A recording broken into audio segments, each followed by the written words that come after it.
Welcome to my channel, John Giray TV. Kaibigan, isang pinagpalang Sabado ng tanghali sa iyo, kaibigan. No? Ngayon ay September 9, no? 2023. So, samahan niyo ako dahil ang i-review natin ngayon ang inyong mga request, no? Na popcorn. Ito, no? So, ito yung i-review natin, popcorn. No? Hindi ko man kayo nare-reply lahat sa mga request nyo, pero nababasa ko po yon at lahat po yan ay iniisa-isa ko lang sa abot ng aking mga available na resources dito. No? So, ngayong umaga ay i-review ko, no, ang popcorn para makita natin kung mayroon itataas, no, ng malaki or ilan ang glycemic load ng popcorn within 30 minutes. Ayan, no? So, gagamit lang tayo ng 1/4 cup, no? So, tara, samahan niyo ako at ako ay magluluto muna. So, ito na, no? 1/4 cup lang ang kukunin natin. Ayan. Pero, maglalagay muna tayo ng mantika, no? Dito sa kawali. Olive oil ang gamitin natin para sigurado. Ayan. Kunti lang. Mabasa lang ng kunti yung ating popcorn. Ayan. So, painitin lang natin, no? Mainit na. Ilalagay na natin to. Ayan. 1/4 cup. Babasain lang natin ang mantika. Ayan. Tapos haluin. Ganito lang ako magluto, mga kaibigan, ng popcorn. Olive oil ang ginagamit ko. Ayan.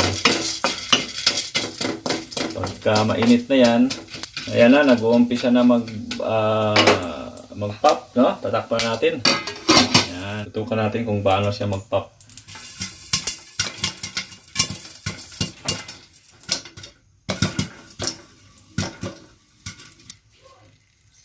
Ayan, kaibigan, no? So, tumigil na yan siya mag-pop. Ayan na.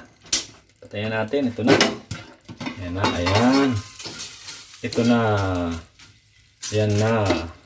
Yan na ang 1/4 cup na popcorn.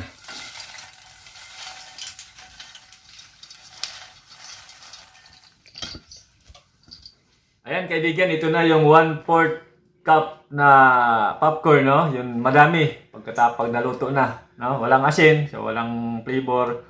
Kukunin natin yung glycemic load within 30 minutes. Okay, so pero bago ko kayo ng kaibigan ay magsusukat muna ako ng aking blood sugar, okay? So ito na.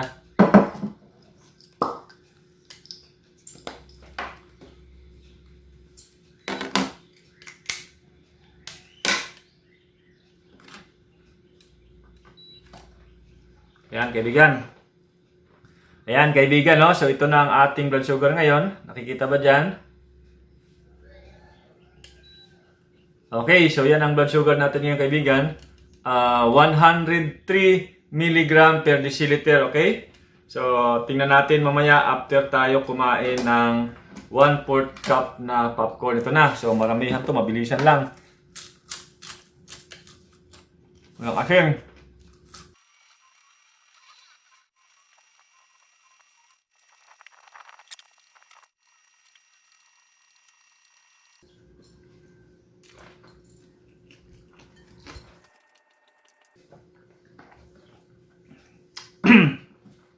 Yan, kaibigan, no? So, natapos tayo kumain. Alas 10 ng umaga. 10 ng umaga. Mamayang 10:40 ng umaga ay susukatin natin ang ating blood sugar para makita natin kung ilan ang naging increase, no, ng ating blood sugar sa pagkain natin ng 1/4 ng popcorn. Ayan, mga kaibigan, sa nagtatanong kung ano ang ginagamit kong supplement para bumaba ang ating blood sugar ay itong spirulina at saka ganoderma. Ayan, so ilalagay ko lang yung ating number dyan para text nyo lang ako kung gusto nyo umorder, okay?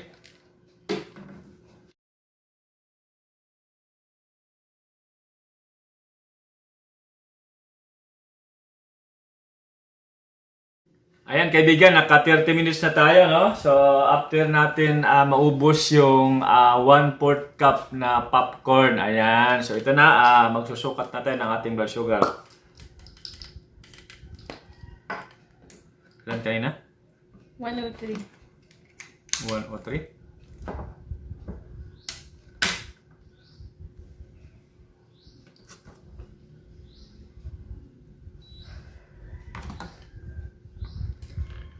Okay, so ito na ngayon, no? From 103 kanina. Bago tayo kumain, ngayon ay, ayan, 149 mg per deciliter. So marami naman talaga yung kinain natin, kaibigan, no? So possible na sa 46 mg per deciliter yung increase ng ating nakaing popcorn.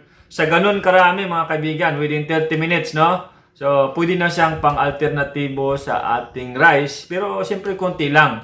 Kunti lang yung kakainin natin. May manguya lang tayo habang kumakain, no? So, ayan. So, masyado lang marami ang nakain ko, kaya malaki din talaga yung increase ng aking blood sugar. Ayan. Kaibigan, kung bago ka lang sa aking channel, please subscribe, share, and like na rin. Salamat ng marami sa inyong suporta.